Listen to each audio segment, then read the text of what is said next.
Magandang araw mga kapwa panlalakbay. So nandito po tayo ngayon sa Tunasan Falls dito sa Camiguin.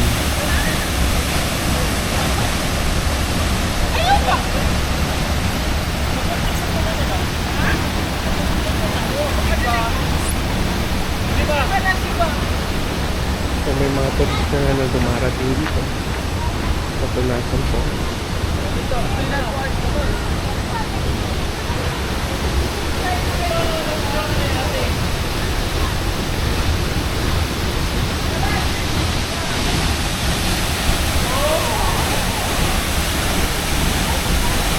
So ito yung isa sa mga tourist attraction dito sa Camiguin, ang Tunasan Falls.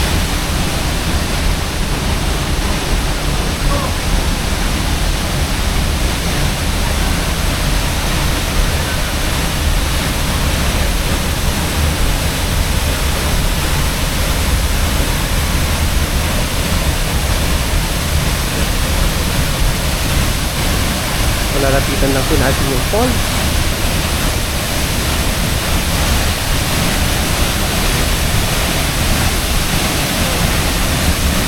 Lamig, ang lamig, ang lamig. Sarap ng lamig ng waterfall. Ito.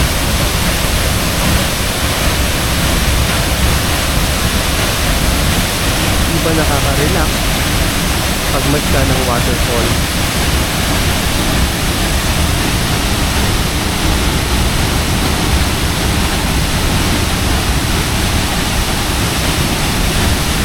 Tapos ang linis pa ng tubig.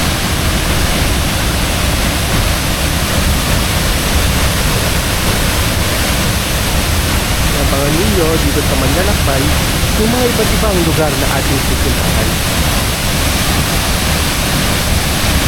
Lamig. Medyo palalim na siya.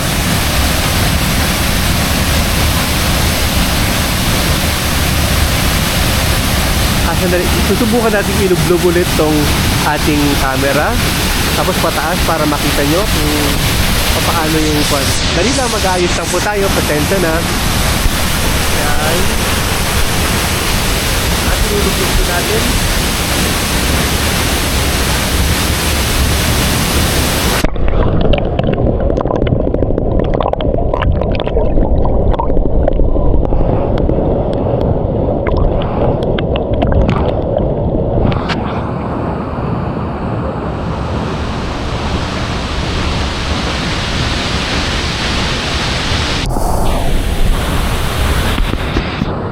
Pasensya na po kayo, sana nagustuhan niyo po yun.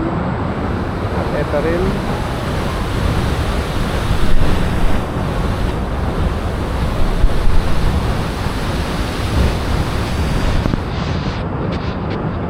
So, eto. Tapos na tayo. Dito sa waterfall, tignan lang natin kung ano makikita sa labas ng waterfall.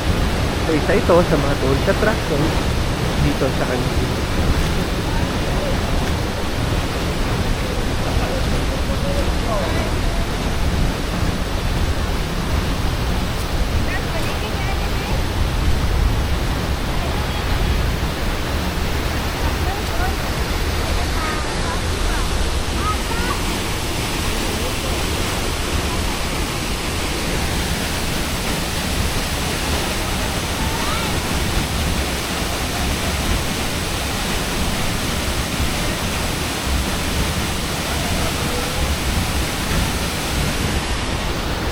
Tignan natin kung ano makikita sa labas ng Tunasan Waterfalls.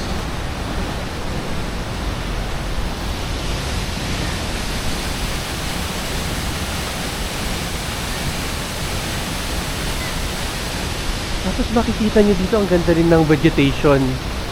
Diba? Ang ganda. Maraming mga ferns.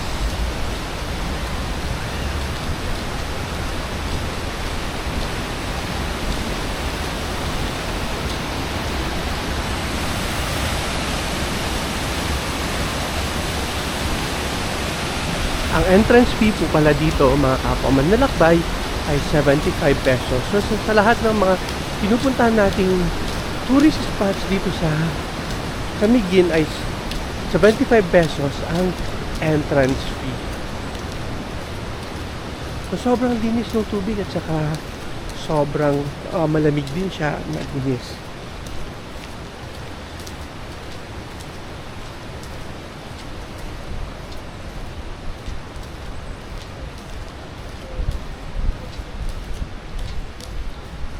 Ito, may nakalagay na Tunasan Falls.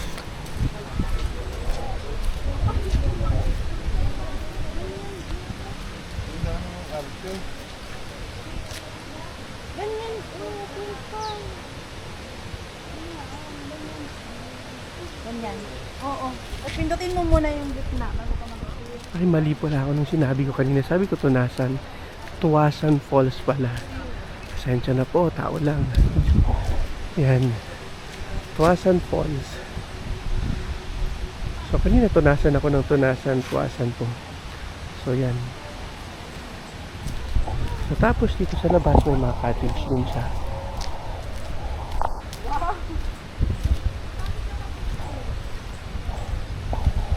May mga cottage din siya para sa mga magpipiknik. Siyempre may mga nag-pictorial ng mga nag-pictorial dun sa waterfalls.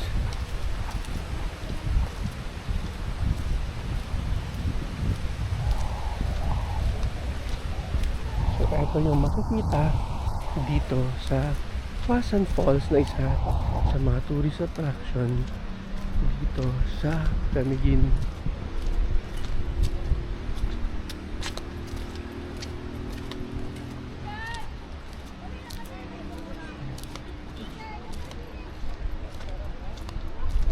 May mga sari-sari store din dito. May fresh buko. So magpa-fresh buko muna tayo. 20 pesos lang. Ang mura ng fresh buko, 20 pesos. Okay, hanggang dito na lamang po. At maraming salamat sa lahat ng nanood. Isa nga pong fresh buko. Isa, sir? Oo. Kita naman ta after 7 minutes. Yummy.